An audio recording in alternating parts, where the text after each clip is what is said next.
Let's talk about the Bonanza.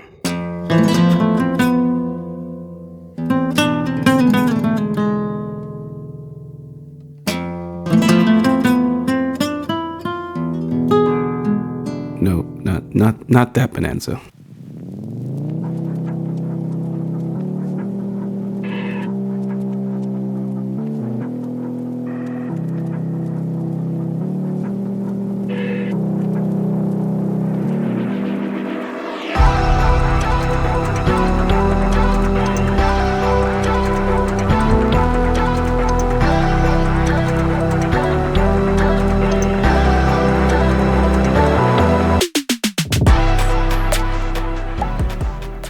Cool. Okay. Let's start this day from the top.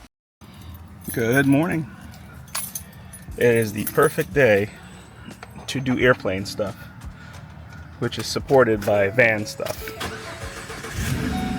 This is the van that I call the Open Force One, like Air Force One. I know that's probably not as funny as I think it is, but I like it, and that's all that matters. By the way, thanks for tuning in. We are going to go take a drive about an hour away where we can do more interesting activities. You know, when I'm moving in and out of cars, there's something interesting going on in the background. I'm also incredibly excited, and that can only mean one thing. New project, new opportunity, new people to meet, maybe a combination of all of those things. So stick around and we'll see how the day goes. By the way, thank you so much for all the stuff that you're doing on the channel. The comments, the suggestions, the help, some of you have even sent stuff, like sent parts that I might need for a project or things that would make my life a little bit easier. Thank you so much. That's not why we're here, but it's exactly the type of community that I'm glad is being grown out of a small grassroots movement. And with all of that, let's get into the day. Yeah, you caught me. We've got new things going on. Well, we may have new things going on. And by we, I'll introduce you to the rest of the team at some other point, but a small group of us are thinking about rescuing yet another airplane. It's sat for a little bit of time, not too long, but there are things that we can do to get this particular airplane back up and flying, and maybe one of us in the group are going to end up flying it full time, or maybe one of you might end up flying it full time. There's really no agenda here, nothing that we've decided on. But behind me is a 1950 Beechcraft Bonanza. It's a model B35, and for the most part, it's a fantastic airplane. Basic avionics, really old radios. It's been set up for a really long time. It's got the E225-8 engine, I think. Electric prop, so not a hydraulic prop, electric prop. And what we're doing today is just lightly disassembling it to check some of the pain points of the Bonanzas. You can call it a pre-buy, and you know, if you're doing a pre-buy, then maybe there should be a plan to buy. You know how that goes. Stick around, we'll tell you a little bit more about the airplane and maybe the story of how I got here, why we're standing here today. I consider myself a pretty good person, and usually things that go around come back around. So I was sitting around minding my business, got a text message from the owner of this airplane that said, "Hey, ready to sell. Here's what I want for it." And I was happy to move forward. Here's your story. One second. So we're sitting in the back of a model B35 Bonanza, and it's for me at 6'5", and I've got infinitely long legs, it seems. I can make it work. It wouldn't be the easiest situation, but seat kind of hits me there in the knee, but I can make it work. I can sit sideways, but this thing was definitely not made for people my size, and that's okay. Maybe I won't be flying in the back of Bonanzas, who knows? But what I'm doing right now is trying to get the front seat bench out. And although this is a little bit awkward, someone might want to know this, but there are two bolts beneath the front seats, right? There are two bolts that you need to remove, and then the bottom of that seat just kind of slides out. As a matter of fact, there's one of the bolts. I've already been working on it. And then the other one is right there. Again, this is not an instructional channel, but something like removing a seat is your game for knowledge. And if you own one of these things, you probably have had to remove the seat before. But what I'm trying to get at is a good view of the spar and have my AMPs take a good look on it here as well. But there's no reason why they have to do this work, removing the seat.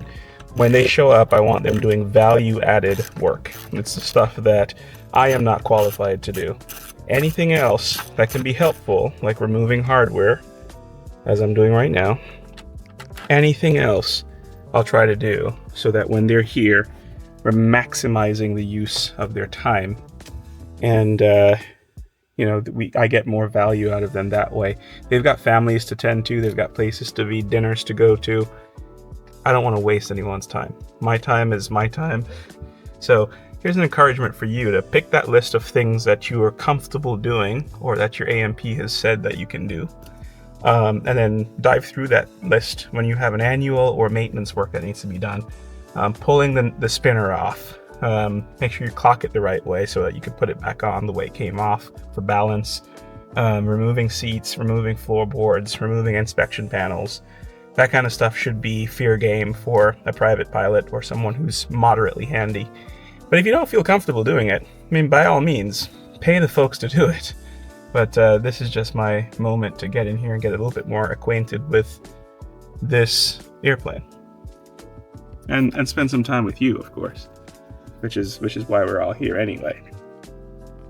Okay, so there you have it. We pulled the bolts out, and now this seat just lifts up and slides forward, and it's out. It's caught by something on that side, but hard to do this with one hand, but yeah, that seat is out. And now we have a very clear look down into all the different drives. I think this is the flap motor right here. You can see the landing gear mechanism under here. The gear motor is down here, I believe. Looks very similar to mine. And I really just wanted to be able to get a nice clean look of what's going on under here. It looks a little bit dirty, but for the most part, that's just corrosion inhibiting sprays and liquids over the years that have solidified. But yeah, pretty happy with what I'm seeing. But that's not my determination to make. I will call in the professionals here in a moment. And just then, the Swiss Army knife of AMP showed up. Some say he once hand-propped a C-130. Some say he once took a Cessna 150 up to 60,000 feet. We call him TI-85. Okay, let's see. Check rubber engine mounts for sagging or cracking. I had looked at those a little bit earlier. They looked pretty good. They look good, yeah. Yeah, I think they were brand new. Check engine mount heat deflectors for wear and or cutting into mount legs. Engine mount heat deflectors. I think they're either missing or this doesn't have them. Yeah, it doesn't look like they'd have them because of the location of them. I mean, you got the exhaust here. Yeah. And the mount there. Way down there. But we'd have to look in the IPC to see if they're supposed to be there or not. But yeah, I'll take a note for that. Yeah, missing. That's the reality when you're working on small airplanes, you're going to leak. The thing is to figure out where that leak came from. That's going to be the work that we have to put in. Tire is looking good, although it's sat up for a little while.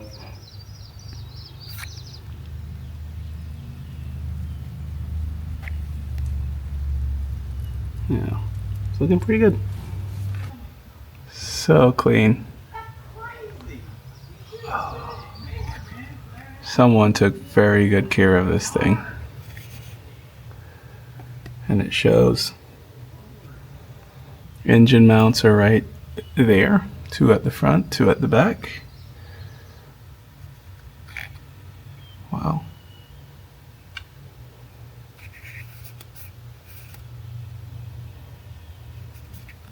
And there you go. That's the view that everyone wants, right? It's so unconventional that people get scared of these things, and sometimes for good reason, because if you find corrosion or if you find damage on these ruddervators, you either have to reskin them or replace them, and you're talking tens of thousands of dollars just in these surfaces because they're unobtainium. They're made of magnesium, and it has a very strange or interesting corrosion mode that us with mostly metal and fabric airplanes never really worry about. But these ones look great. The paint is in fantastic condition. I'm not seeing any of the filiform corrosion. You'll see like little spider web veiny looking things on the surfaces. Looks like they've been treated very, very well. You know, a little roughness right here from a previous paint job perhaps, but legitimately nothing too concerning. A spot of missing paint right there. But these look, in the grand scheme of things, perfect. They look absolutely perfect.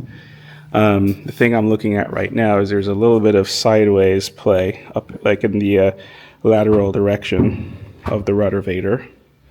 Might be hard to pick up on camera, but as I'm moving it, it's going up and down or outwards where I wouldn't have expected play like that. So maybe we're looking at bushings.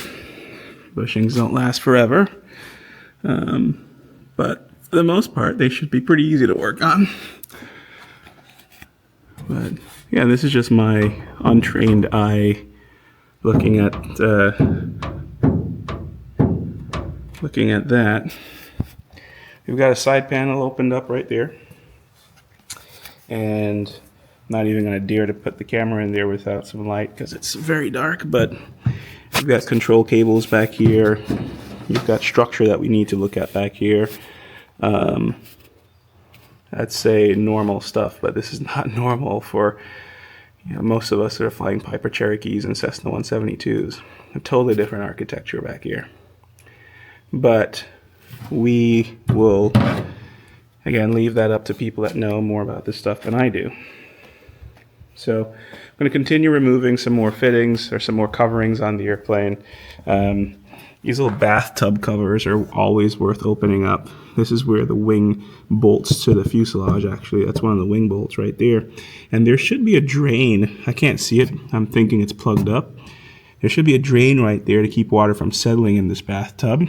And this looks a little bit funky, but what this is grease, some sort of grease or anti-corrosion application that has been put over the bolts to keep them in fair shape. That's pretty normal. In my airplane, I hit there with LPS 3 anytime I open up that fitting for annual, so that's pretty normal. We're going to go around and tug on the control surfaces, especially the flaps. This one is up and tight. Previous work done on the flap right here. Nothing to be concerned about. And this right here is pretty cool. It's the aux tank. Yeah, you can put more gas in the back of the airplane and extend your range. The tank's back there. Windows are tinted very well. I like that a lot. I got to do that on my airplane before summer hits. But yeah, we'll continue walking around and doing, pre-flight type inspections because that's what I'm comfortable with as a private pilot and someone that flies Bonanzas. The pre-flight look at the controls and gear and general condition of the airplane. Everything else, I'm going to wait for more experienced eyes to come down and help me take a look. But, it's there's always spider webs to tell the story, right? It's always just a spider that found a cozy home and then I'm here to disrupt it. That's the name of the game. What I'm going to want to do before we go flight or do anything is make sure that the air data system or the pedostatic system is in fair shape. I'm going to want to check brakes and tires. I'm going to want to give a once over to the landing gear, all the stuff that we're going to do during annual. And taking a look at the prop system that I am very much unaware of. I have no idea how this system works. I'm assuming these are some weights at the bottom to stop the prop from vibrating. You got to counterweight your prop just like you counterweight a car tire. But yeah, look at that mechanism. It's pretty neat, isn't it? Yeah, this engine is very clean. It's leaked a little bit of oil since it's been sitting here, but very nicely done. There's a plain power alternator on it, a brand new or a newer oil air separator. We just replaced one of these on my airplane. Remote mounted oil filter back here. I know these have got, some of these units have got ADs on them just to be sure that it doesn't spill all of your oil out in flight, create a bad day. So we'll have to take a look at what we've got there and what paperwork we have. The next thing we're going to do is pull spark plugs. See, these are pretty loose already. And borescope the cylinders, because again, it has been sitting and the water is really not too far away from here. We're in Savannah, and yeah, we've got to be very careful about what we're going to do with this engine before we just go fire it up. So yeah, this is what we're looking at, and really hoping that we can have this on the channel as we bring it back to life, modernize it just a little bit, and then the team and I, my friends, are just going to make a decision as to what to do with it next.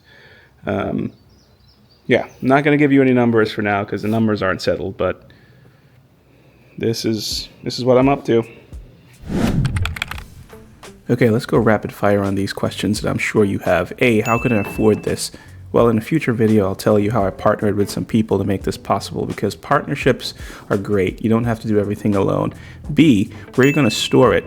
I have absolutely no idea. We still don't have enough hangars in Savannah to do anything. C, what do you think of Ben Week's Bonanza pilot? Well, I'm just glad I found this deal before he did, because we all know what would have happened otherwise. Great guy.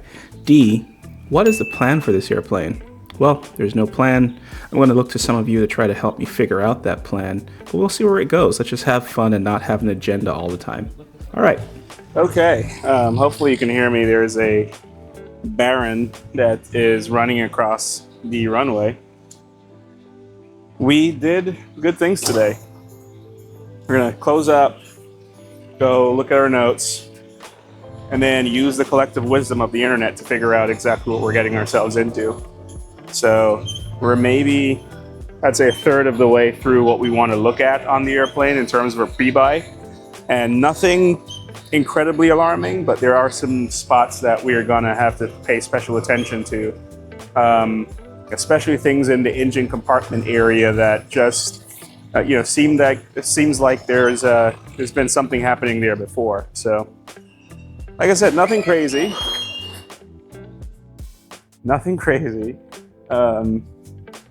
We're gonna put things back the way we found them for the most part, except the spinner.